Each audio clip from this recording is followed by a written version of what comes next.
Awesome. All right. Welcome, folks, to this talk, second day of B-Sides Calgary, and my name is Prashant. I come from Edmonton. This is my second B-Sides talk. I've been here last year, and it's wonderful to see the crowd and see how enthusiastic everybody is. The talk which Adam gave was just out of the park. So, it's very hard sometimes when you have stalwarts who give talks before you.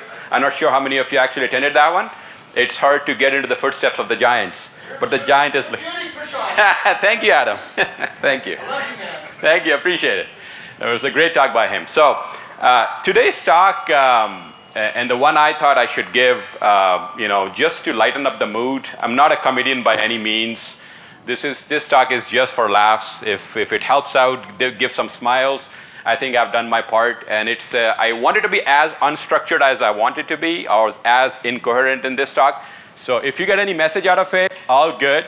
If you don't, that's absolutely fine. It's just to make fun and understand how we do cybersecurity in the industry. So I gave this talk, by the way, in B-Sides Edmonton. So this is kind of a repeat of that, but I made some changes in these slides last night because I thought, you got to have some uniqueness in it. And so one of my friends, Vincent Chu, who actually gave a talk in this track as well, he sent me this picture, something which he took when he was in B-Sides Edmonton. And in fact, I don't know if you're able to laugh on this, which is awesome. I saw somebody laughed on that. This was literally a month before Halloween, so I went to Walmart and figured out how I make it a more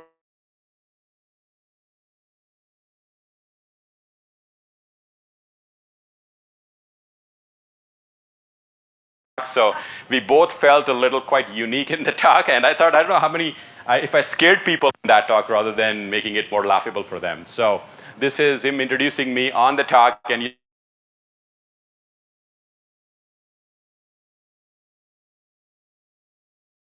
basically a cyber baby is crying. I don't know if that also makes you laugh, right? So it's slightly different from what was there in B-Sides Edmonton. But yeah, let's move on.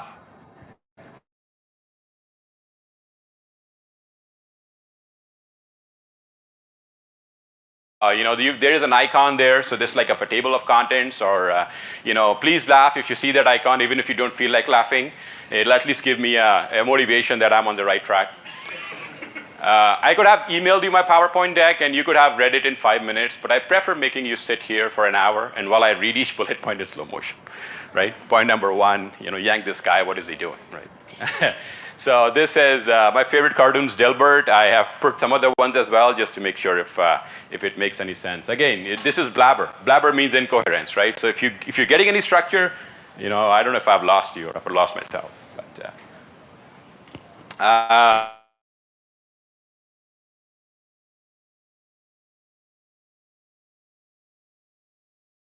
security, Murphy's Law. Actually made a couple of innovations on the Murphy's Law.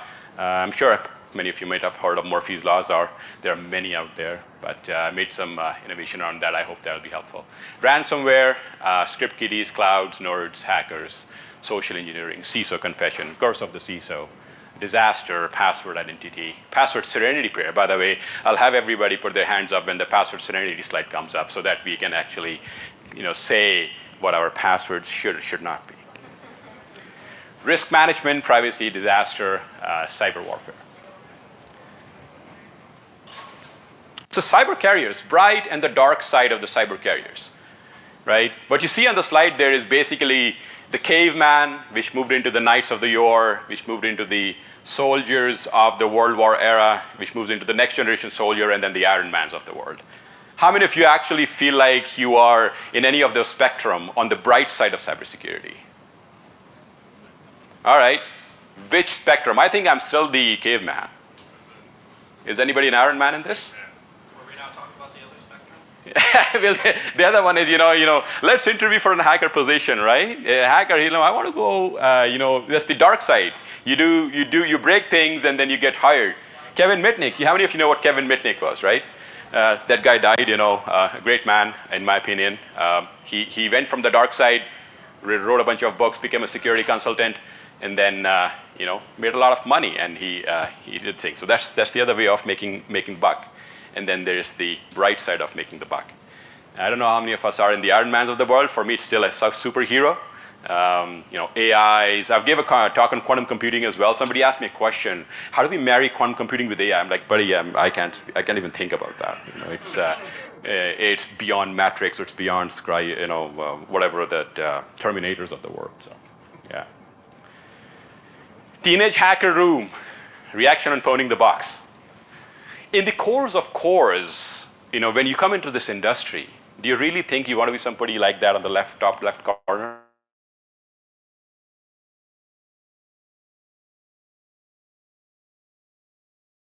In my opinion, I started my career in that way.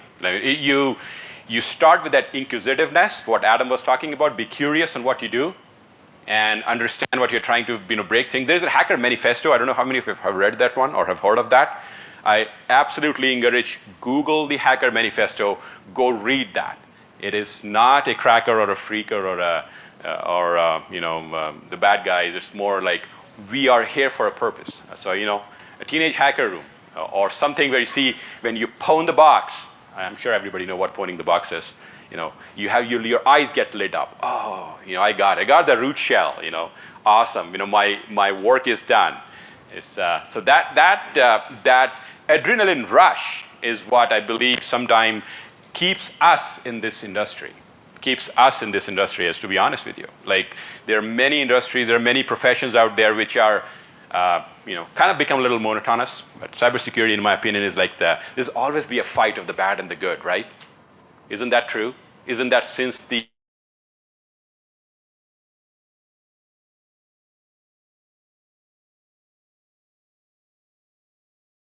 so that's good. Curse of the CISO. So I like that one. Do CISOs get to hack iPhones and clouds? We mostly just fill compliance checklists. My dad is a fireman. Cool. All right. It's, not to say I'm sure there are many managers in this audience right now, but I loved when Michael Spaulding gave the talk yesterday, when he became a manager from when he was a hacker, and he felt like, oh, and now I'm on the dark side. Now my team does not feel like I'm the person to be talked to, right? And then you grew up in your ranks to be leaders. But I really like the point which he made is that at some point in time, being a manager, you feel like when you make that difference in what you do, it's more rewarding in some sense. I've never been a manager, by the way. 15 years of experience in this industry, but it's always just been the grassroots, helping out people, see that light lit up when you see somebody's problem solved. But not to give a dig on the CISOs or the managers, but it is sometimes a little boring. I don't know, right? Like you are just trying to work through making sure that the regulations are being met, the compliance is being met, the governance is being done, and then we are just kept secure, and the good stuff is being done by the folks who are on the SOC, or those who are doing the vulnerability management or penetration testing and whatnot. So, are you too important to be breached?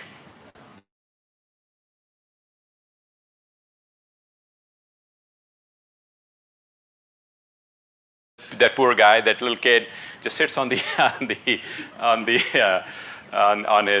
seat, and then there's another CISO confession which says, "Blessed be."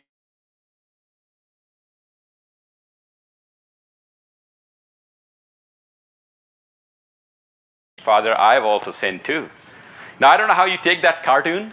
I probably.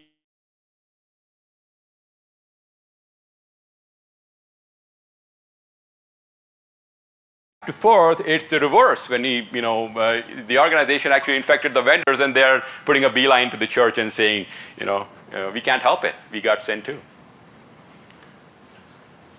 ID security, the perception and its reality, right? So I love this slide. So I know it's quite a heavy slide, but when a PhD would talk to an IT person, it'll say, strengthen infrastructure controls to protect against malware and phishing by deploying risk assessment standards and policies to deploy endpoint protection. And then the vendor would say, next generation firewall 3000, stop the attack. When do we get it, right? The CISO says, all right, okay, you did your work. There's the marketing gimmick there. And then the compliance guy, right? Do you protect confidentiality, integrity, and availability? Where are you? Where are your logs? Are enterprise level protections applied? I was just getting a coffee. That's what the security manager says, right? How many of us actually are so scared about audit and compliance. They had to be our partners, but in reality, sometimes they're not, right? They ask you questions. There's a checklist you got to fill. Take that out, and you say, yeah, I'm compliant. And then the C-level suite does, we give them the money, we gave them insurance, we gave them the tools, we gave them everything. We are secure. We need not to pay more. And everybody forgets what the hacker is there. Right? When somebody asks, what are they doing? They're developing security controls. Did you take over their systems? Yep. They weren't looking for me. They were only looking about compliance checklist, governance, risk compliance, and thinking it from that terms. So it's the mind shift, how you see security from different perspectives in your organization. And it's pretty enticing when you see it in these different ways, And when you live this field, I'm sure many of you are in this field for a long time or been here for a while, and you see some of these things which are reality in a sense. Risk management 101, right? There are only two types of people in here who are riskier to us: everyone who works here and everyone who doesn't work here. We have narrowed down our security risks down to these two groups. And MORDAC, the preventer of information services. Security is more important than usability. In a perfect world, no one would be able to use anything. To complete the login procedure, stare directly at the sun. It is funny in a sense. Yes, it's a cartoon, but if you see it in the perception where usability and security are the two antidotes to each other. I've been a physics student in my life. There is a terminology called the inverse proportional, if you have heard of that. Something is inversely proportional to another thing. So whenever I talk out some security concepts, I always make this equation. Security is inversely proportional to usability. The more usability, the security goes down. More the security, the usability goes down, right? And that's a fundamental notion, and you always see yeah, that makes sense, how hard we can make our lives or make our lives of our users. So you got to find that fine balance where it kicks in, right? By the way, chip in if you have any thoughts around it, because I loved how Adam spoke. I mean, he brought in those points from people. I know jobs are pretty important for everybody to get and learn and listen and the career aspect. So if you have any other anecdotes on these topics, please speak up. Yeah. So in fact, I know I like Dilbert, but I was quite, I was Googling it what's the name of the boss of Dilbert? If I were to talk him out,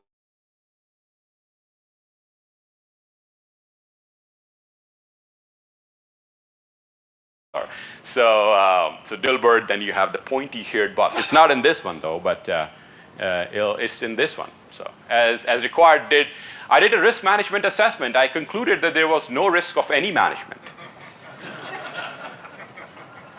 Do you have anything to add? I'll get back to you. And then the unforeseen risks. How can you be sure there are no unforeseen risks with this plan? It is not possible to know if one has considered every risk. Therefore, we can never be sure. So I can still blame you for any problems that pop up. Yes, that's part of the process. That's still intact. Is that right or wrong? Is that right or right? Right? You can never win this, let's call it a blame game, or the game where you are, there's always be a problem. I can tell you the risk can never be 100% cured. It can be cured to 99% if you want enough money, power, time, and whatnot, right? But it is always that sense that, risk management 101, it's always here to stay. And there will always be somebody on the chopping board or somebody, if there is something really bad which happens in an organization. Let's be very honest with us, right? Those who are in this industry who have seen that they can go on the chopping board for right or wrong reasons. Yeah, I don't want to go into that. That's the reality of life. So, but that's one thing. Again, this is no right or wrong. When I have these discussions with my peers and some of my friends, I'm like, do you want to stay in the org structure? Okay, do you want to be on the operations side where you have a little bit of a job security, or you want to go up the rank where you'll be more visible, but then you can probably be on the chopping board if something happens. Call it the managers, the mid-manager levels or whatnot, right? But it is everybody's way of looking at things. People tend to be, in the management level, and they like to work and be good leaders. And there's some people in the operational level who just all their life be operational, whether they are so experienced in life that they can actually replace a CISO. They'll still be in the operational role because that's what they love to do. And end of the day, I personally believe, I hope you guys would concur with me, right? I mean, it's your passion, you follow your passion, then your job is not your job. It's actually something you love to do. You come in every day. I like what Tim McCreed said the other day when in Adam's presentation, he's saying like, be curious. Every next day when you come and you want to ask that question, you want to solve that problem. If you're curious about that, then job is not a job for you. At least it becomes more of a passion and you want to come in every day. If you feel like it's a Bayesian curve, on Friday it's off and I'm get Saturday, Sunday is an off, and on a Monday I have to come back to work and it's more of a headache on me, I guess you probably lost the point. I mean, we have these many hours in our life to do our job, right? Life is a constant. I sometimes feel like I drive down to my office in downtown Edmonton. It takes me about 45 minutes back. Almost 2 hours of your life is just gone driving, right? 24 hours of your life are there. How many you go by sleeping, maybe 7 or 8 hours? And so there's only enough time in your life to make a difference and live the life you want to live. So I'm a little bit of a spiritualist too, a philosophist too. You can, thank you. Thank you, Adam. It's just a personal notion and hope folks can agree to that. So, social engineering, there's no path to human stupidity. Anyone who thinks technology can solve a cyber problem, in fact, does not understand the technology and the problem. And then you have the human error out there, right? In this corner, we have the firewalls, encryption, antivirus software, and on this corner, we have Dave. And who wins the battle? So, I mean, honestly, this is another philosophy I'm kind of put my toes into right? Technology has its ups and downs. It's just like a coin. You flip a coin, there's always the right and the wrong, or the heads or the tails. Is the person flipping the coin or the person using the technology is how he's making use of the technology for your own good or for the good of the organization. So at the end of the day, it comes down to that linchpin, which is humanity. Why do we all do all this stuff? We do it so that there's a greater good of humanity at the end of the day. We want to progress this human civilization to a point where they continue to grow and keep their brain cells running. You can never be stagnant, right? And then that human angle will always stay. If you take it out, and I know AI is coming, and then quantum computing is coming, and then chat GPTs are coming, and they're feeling like they're going to replace human beings. I still believe that human beings will always have the control in their hand, or at least should have the control in their hand, and we don't want to be the terminators of the world and we get wiped out of this earth. But we'll see. PEPCAC error. How many of you know what PEPCAC error is, by the way? Go ahead, tell it out. Tell it out. That's right. And who knows this cartoon's out there? Moss, you got to check it out. It's IT Crowd. It's a UK series. It's on YouTube. This is Moss, and this is his friend. I forget that guy's name. They are in help desk at the basement of an organization. There is fire happening just next to him, and he's writing an email to the fire department. There's a fire here. There's a fire here. Please come. 911, fire, please come. And then how many of us can relate to this IT help desk? And have you tried turning it on and off again? I've never been in help desk, by the way, but I can relate to this. Have you tried turning it on and off again? Those are Microsoft words of wisdom. Thanks, Rodolfo. And to be honest with you, this is one of the procedures to fix problems. You check it out. You try turning it off, on and off again, and things do fix themselves sometimes. There's another joke which one of my friends actually put on me. So, my mom's computer doesn't work, or sometimes some of my uncles who are old,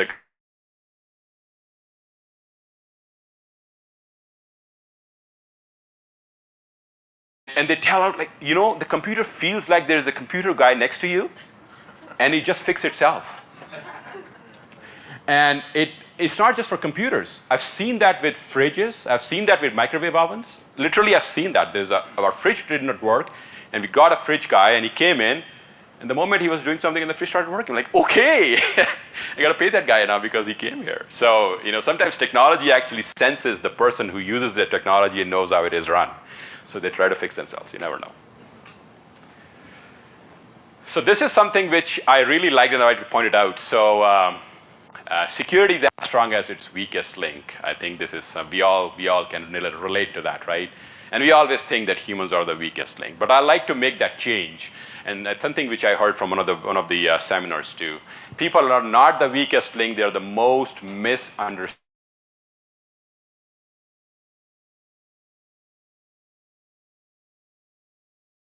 Your stakeholders or your end users, do you really think that their intention is bad? Unless they're insider threats, that's a different story. They try to do the right things within your business as employees or whatnot. They just don't know how to. Or maybe they don't have a good awareness. You got to handhold them. So instead of blaming them to be the weakest link, you got to understand that they're the misunderstood link. And you know how to find ways to help them come up to a point where they're able to help you out in your cybersecurity posture. So it flips the equation a little bit and feels like, okay, humans are humans. They come with their own weaknesses and strengths, and you got to live with that. You got to understand who they are and come at their level to help them out. I don't think, because humans go by trust, right? Like our first human instinct is we trust somebody before we try to untrust them. And the whole field of security tries to tell you, trust but verify. I don't know if you call it zero trust or whatnot, right? Don't trust somebody. They're going to take your money out. But this is the human instinct. And it's hard to change this instinct just by certain talks. It has to be ingrained and habit has to be brought in. But that trust has to be used in right ways. And that's what I'm trying to say here. So they are the misunderstood link. C-suite has solved the problem. I get you. Please go check this one out again. IT crowd. Hey, Jen, this is the internet. In fact, in the IT crowd, this guy Moss and this Jen is actually his manager of IT. And she has to give a talk about the internet to the board of directors and to all the stakeholders and shareholders. And she comes to Moss and says, I need to give a talk on the internet. And he gives her a box and says, this is the internet. And she literally takes it and goes to the board of directors and says, this is the internet.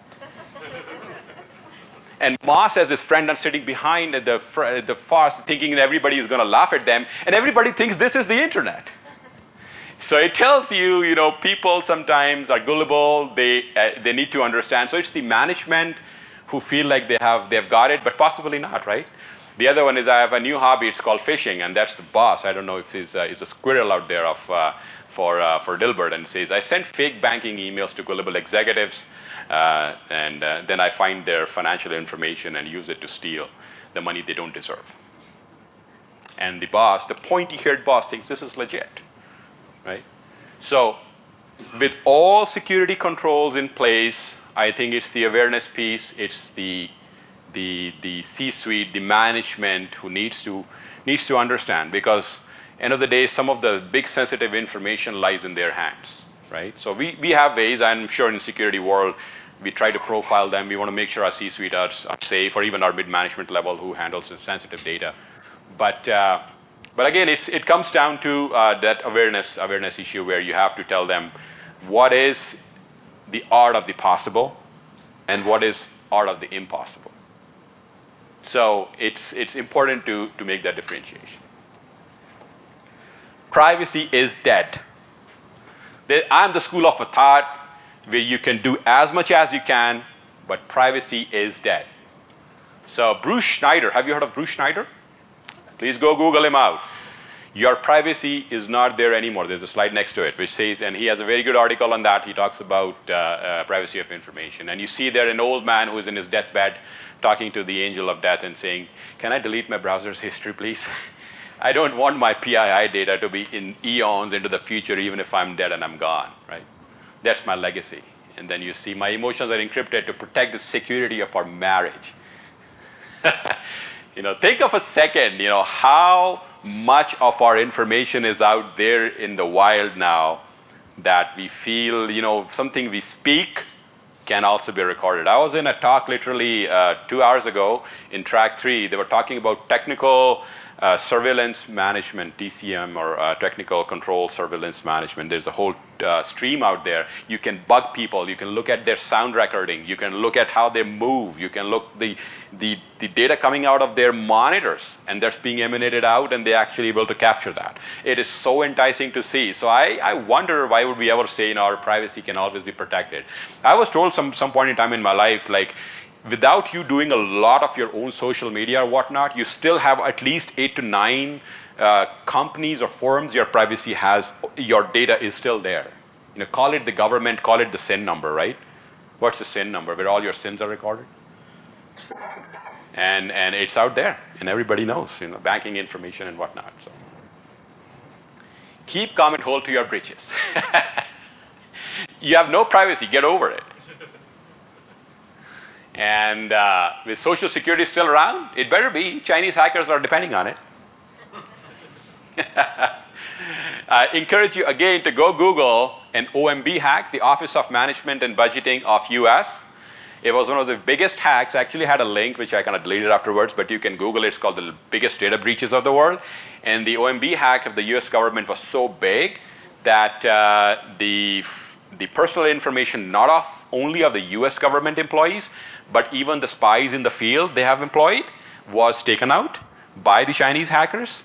And they were so worried about it that for the next 10 years, that information, including the family members they were working for, because when you work for the government, you have to go through level 1, level 2 clearance or security clearance. And in that, you just don't give your own information. You give information of your family, your family's family, or whoever you talk to, because you're working for security clearance, and all that information was breached. And so you never know when that can be used. Again, I'm a quantum computing guy, and a lot of people think about quantum computers as something out there, but there's a term going on right now called post-quantum cryptography. People are capturing cryptographic material right now so that they can break that into the future, whether it is the nation-state actors, Chinese or Russians or whatever. So they may not break it now, but they'll keep that cryptographic material. As it materializes, they'll break it, and hopefully nobody has their, OnlyFans.com account got broken. So, GDPR. I want to talk about GDPR. Marketing already did that for me. It's the giant data of personal records. Our customers are complaining because we let hackers get their personal data. So we have decided to change the name of the company in weird disguises until it all blows over. Take a mustache from the bag and pass it around.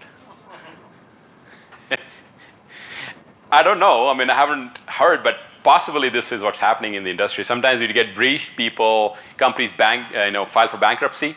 They maybe come back in different guises and they continue, right? Because of the privacy laws, because of the bankruptcy laws, you can always bankrupt yourself and come back again, or for whatever reasons. So privacy is important, but privacy is dead in my opinion, because I have the opinion, as I said, privacy is your information is already out there. You just don't know about it. Cyber warfare. This recalled me when I was looking at that picture on Google, trying to figure out what to do with that plane dropping USBs out into the field. I'm like, yeah, we have these wars going on between Russia, Ukraine, or Israel, Hamas, right? What about somebody drops a USB instead of dropping bombs, and you go after their critical infrastructure and take it out? And you're not losing lives, but you're losing lives differently. You're going after their critical infrastructure that way. And then you have Chinese spies who are basically going after the US. And then we need to hack into Russia's systems to get more information about US citizens. And the last one there is more around the doctrine of cyber warfare. I'm not sure if you've heard of that. The US government or the US and the national security, they had 3 doctrines, which most of the countries do have, which is air, water, and land. So they said the 4th pillar, which is cyber warfare. And, pardon me? They have space now.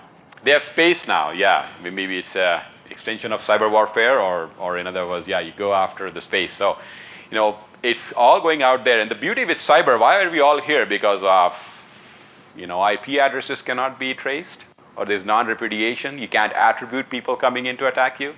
If you throw a bomb, somebody can tell, okay, that was a plane from so-and-so, right? If you send a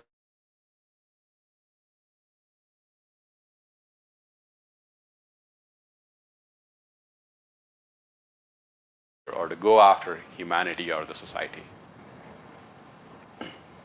Yeah, I was trying to get an cartoons on Biden and Xi Jinping, but I couldn't, so I got one from Obama. Like, okay, fine.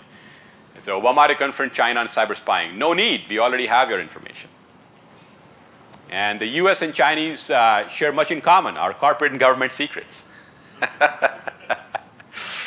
I want you to hack and cripple the US economy, compromise the national security, and shut down the government. Aren't the Republicans in Congress already doing that? I'm not a Democrat, by the way. This is just a cartoon from Google, right? But it's funny, right? Sometimes you feel like you need somebody external to take you down, but there are already people inside who are already taking you down. So, yeah. Senator, I agree that we have serious foreign cyber threat, but there might be one or two bits of flawed logic in this idea to surround our border with a navigator mode to swallow foreign hackers. And then the senator saying, can't we put lids to the internet? Right? So it's like a cyber political satire, right? This is where, that's the funny side, but you look at the serious side, when you see these companies and their CEOs testifying to the Congress, to the Senate, sometimes you ask these questions, how much do they even know about what's going on as senators or as congressmen? Some of them may get their information from their own lobbyists or whatever the case may be. And so as technical people, it takes you out, oh yeah, I don't know if you're going the right direction.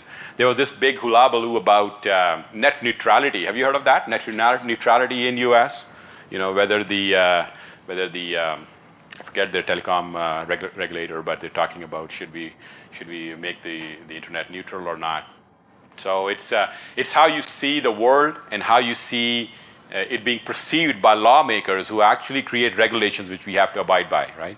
So again, it's not a take on lawmakers in particular, but it's about understanding that what makes sense to them. Ransomware to death. How much ransom would you pay?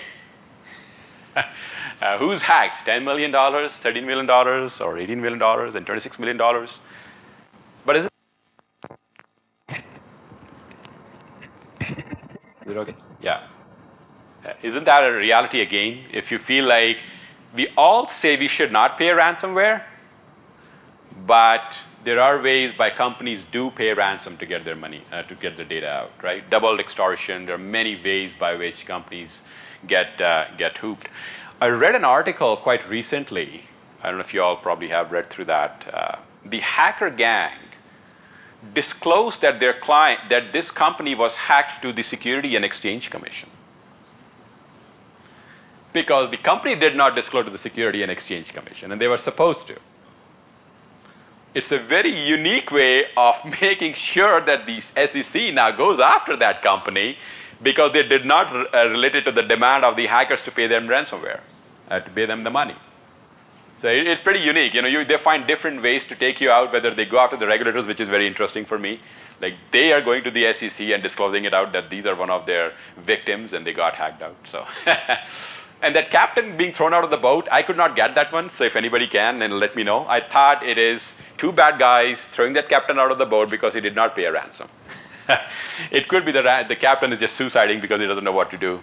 His ship has been ransomwared and all his systems are off and he doesn't know what to do and he doesn't have money to pay. So either he's getting suicide or he's being thrown into the water. So you never know. The password in need is the password indeed. The password serenity prayer. Grant me the serenity to accept that my password will be hacked, the courage to frequently change it, and the wisdom to come up with a better one. How many of you agree with that? And then we have Roger Buffalo Jr. supplying father with the password, Googleby Guku. Oh, that's a good one, right? So this is an age-old acronym. We have lived the life of passwords. We're going to passwordless now, or whatever the case may be. But it's always our bane of existence, and we have always to live with it. Whether password managers, remembering passwords, or whatever the case may be. So yeah. My password for the network isn't working. Fill out the help request form. I cannot get online because my password doesn't work. Send me an email message about it. I can't send an email because I can't get on the stinking network. Geez, you're worthless. When I was in B-Sides Edmonton, somebody actually spoke in the audience and said, that is literally true. She went to the IT help desk and said, my password did not work. Okay, we'll send you the password via email. I can't get onto that. So better give me your phone or something. Darkbet's password recovery service for morons. I don't remember my password. Is it 123? Oh, that's just spooky.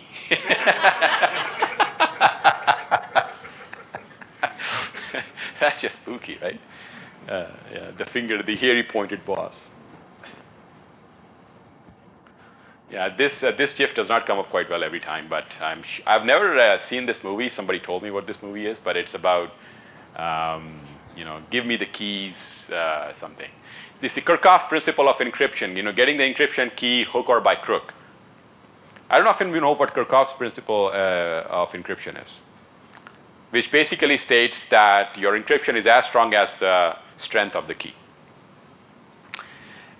But when I was making a change to this slide yesterday, in fact, in the hotel last night, I said, I got to find a different way to get this message out. So I'm an Indian. I come from a Hindu culture.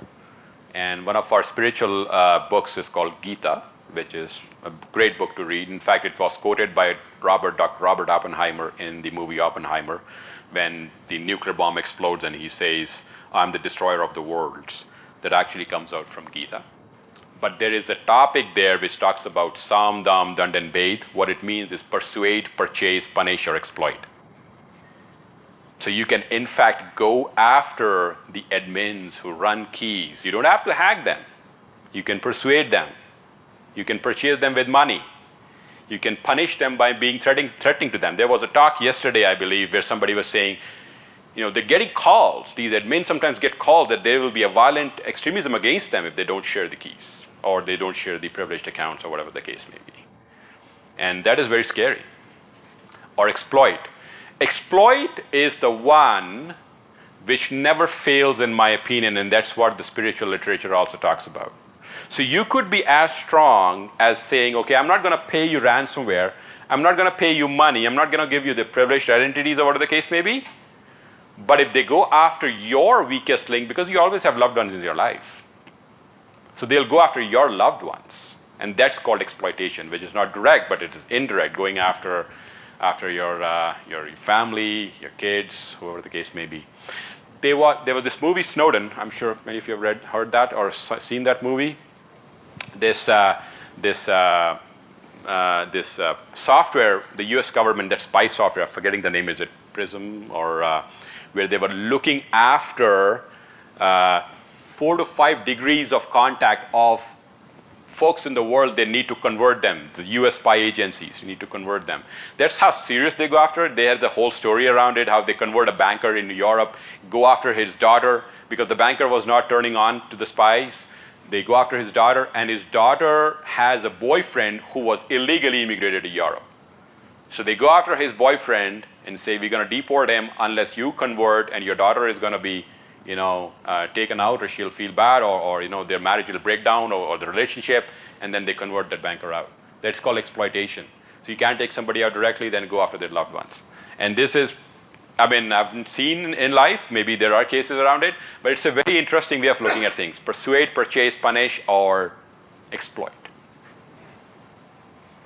Murphy's laws on AI. So this is something I thought I should make my own innovation around. When everything is going, humans have become stupid.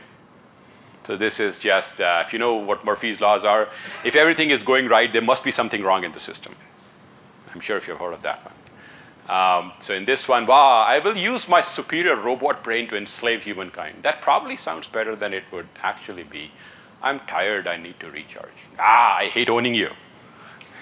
So there'll come a time when robots will take over humanity and humans will be tired of being slaves. And like, we need a recharge. And like, okay, yeah, I don't like you because you need to keep working 24/7, just like we work for you robots. And there's another one. Here's our software for lending money, and that's our hardware for collecting debts. And not to do a plug for India from a negative standpoint, but sometimes in these third world countries where you have these debts which can't be repaid, then there are these strong men who actually go out and they actually threaten you that, persuade, punish, perceive, and they actually get debts out of you because there's no other way. They don't want to go to the court system and get debts out of you. So they go, strongman arm you out, to get debts out of you. You never know. In future, something like that might happen with robots to collect debts, because we are a credit economy, right? Everybody has that plastic in their bag or in their wallet. Murphy's laws on disaster. That's my innovation. When a disaster has to occur, it will occur. Charlie, we need to initiate our network outage response. Calm down before you do that. Please make sure the network is really down. Oh, I just disconnected our router. We're definitely down. And the foolproof disaster recovery plan.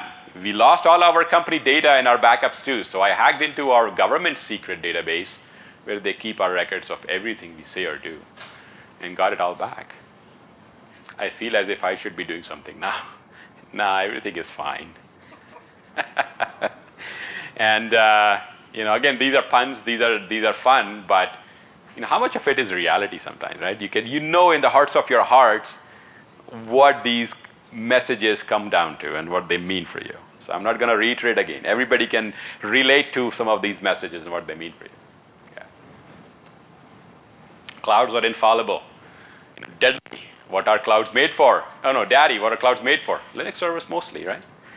Now I was thinking yesterday somebody was telling me, oh, so we had these floppy disks for B-Sides Calgary last year. We have floppy disks today, this year. How about we have CD-ROMs next year and maybe USBs next, and then maybe, something else. Like, what else? Okay, you could have a plastic bag full of air as your batch maybe in the future, and you call that is cloud. Go check it out. Can you see it?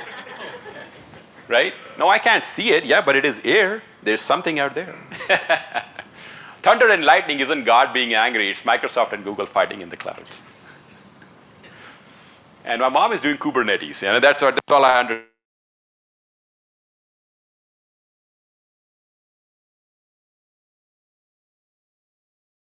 Another buzzword. Maybe doing yoga or acrobatics. And I've been ignoring our security alarms for several months now. This is for nerds, by the way.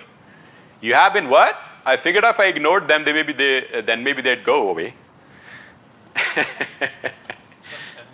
Sometimes they do, right? Yeah. There's a shelf life for those alarms. They'll keep on ringing for some time, like, okay, this guy doesn't care, so we don't care.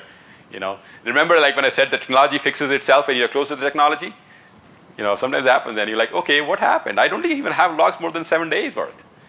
Dilbert, I want you to install the new firewall. No, why me? Why me?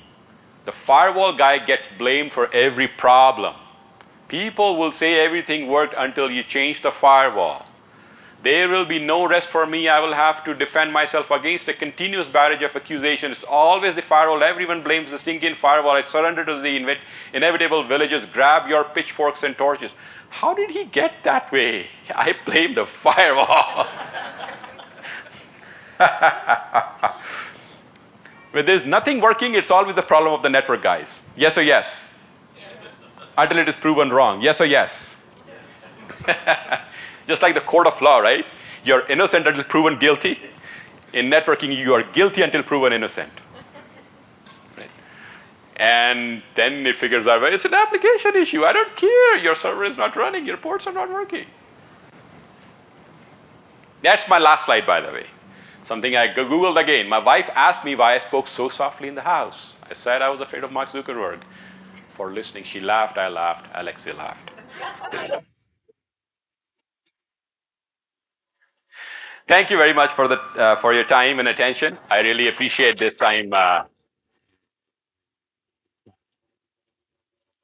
Any question? That's a fun topic. I don't know what serious questions you may ask, but I'm still happy to answer if there's any. Yes, sir. He laughed. I love that. You can always start the question with a laughing. We'll make that a comment. Yeah.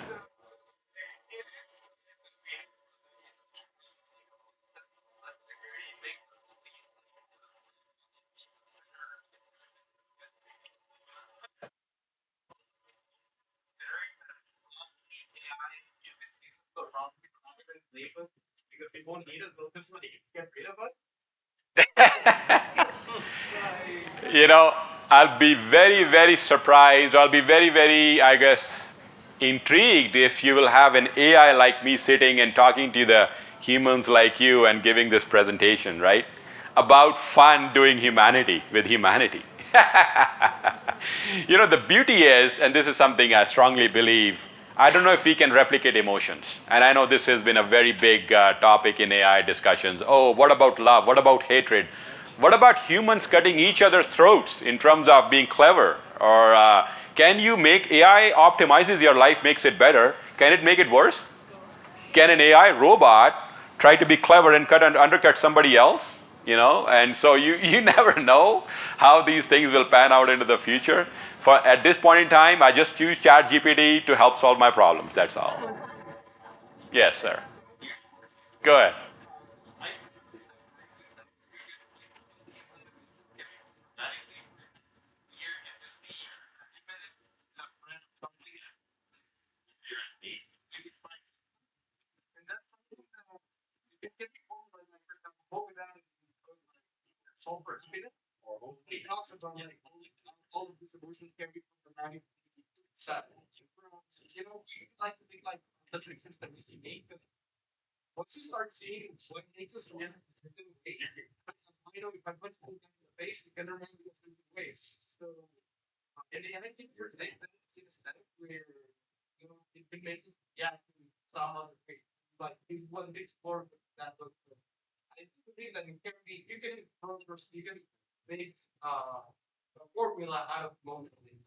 Okay, well, that's your perspective. You know, it's always argumentative, by the way. This is not a problem which has been solved, though, right?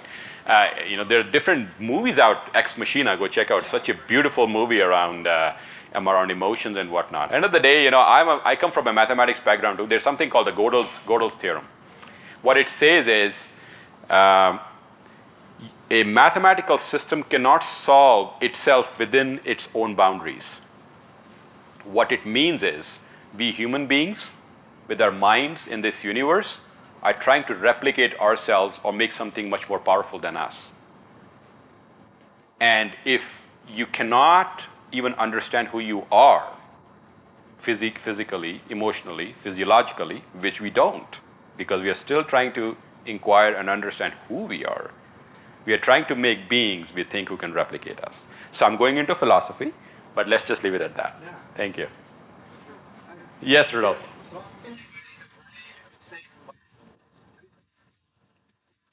Okay.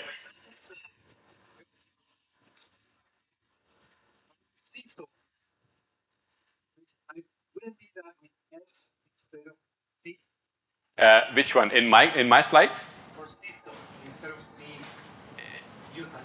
Yeah, yeah.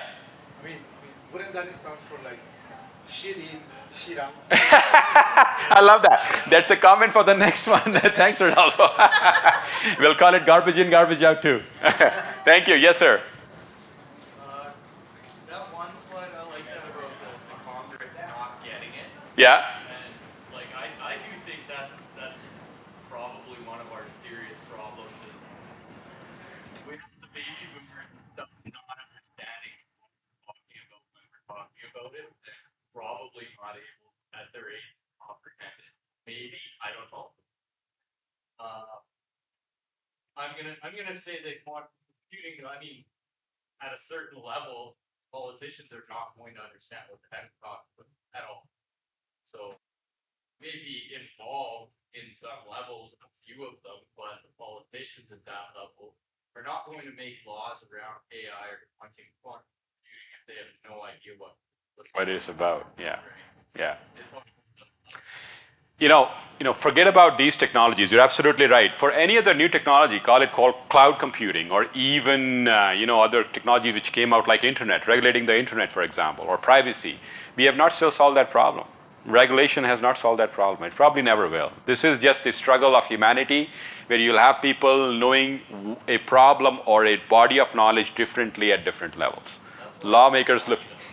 And that's why we are always here with all these conferences, right? Keep talking about it, making sure it's but one thing I do know, which something I also do believe in, this is this acronym you may have heard that, there were a lot of fishes out there next to the ocean, and somebody was putting one fish at a time into the water, and somebody came, what are you doing? He said, I'm just putting one fish into the water. He said, so what about these 999 fishes who are dying? He said, at least I made a difference for this one fish.